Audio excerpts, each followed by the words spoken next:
Alright, so here we've got a video of me moving into position with my arty on Himmelsdorf.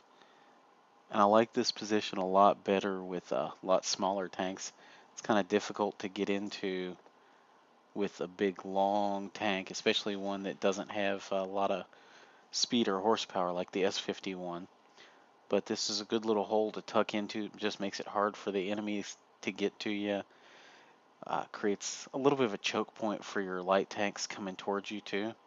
But definitely like that M44 next to me would have fit much better in here. I usually don't do that with this tank, but I hate Himmelsdorf so much that I thought I would try it with this one anyway, and I finally did get it in there. And the very first thing I get is this shot on an SU-152. I think somebody tagged him. I don't know if they tracked him, but I follow that up. You can see the kill shot. And then I start looking around trying to acquire shots.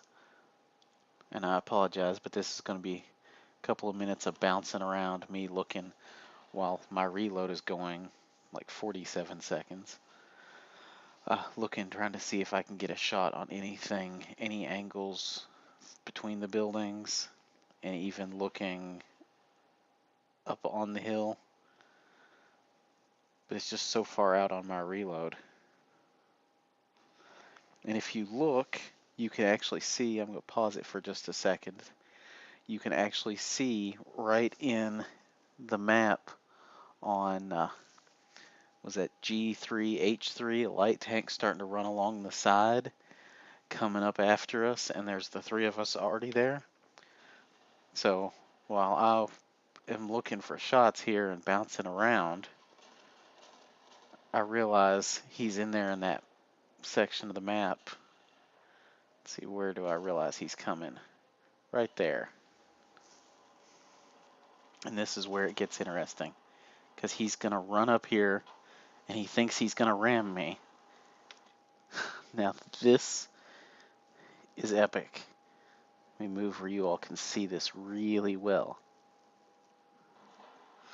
He rams the track and just drives under me as I edge out. And I just plant enough of my tank and enough weight on him that he's just kind of hung there. Let's see if I can pull that again, if it'll rewind here and show us that again. Let's give you the view here from the side. And I just go right on top of him.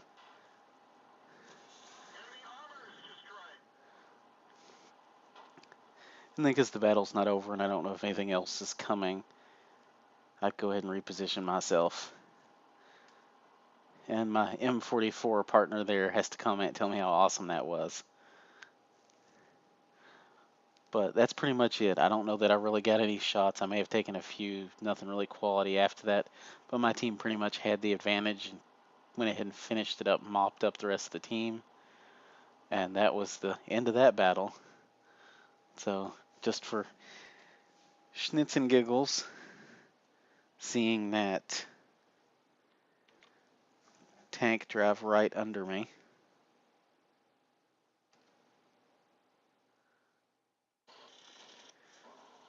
It's got to be the first time you've ever seen that happen. I mean, I didn't drive off of a cliff and land on him. He drove under me and came in too hard and too fast and just could not get up to actually really ram and make contact. All I had was a -6 considered a drop where I landed on him, and then the damage that I did and received where my tracks were sitting on him. But that's the end of the game, folks. Just thought that was an interesting clip that I wanted to share with you, and hopefully you've never seen anything like that before.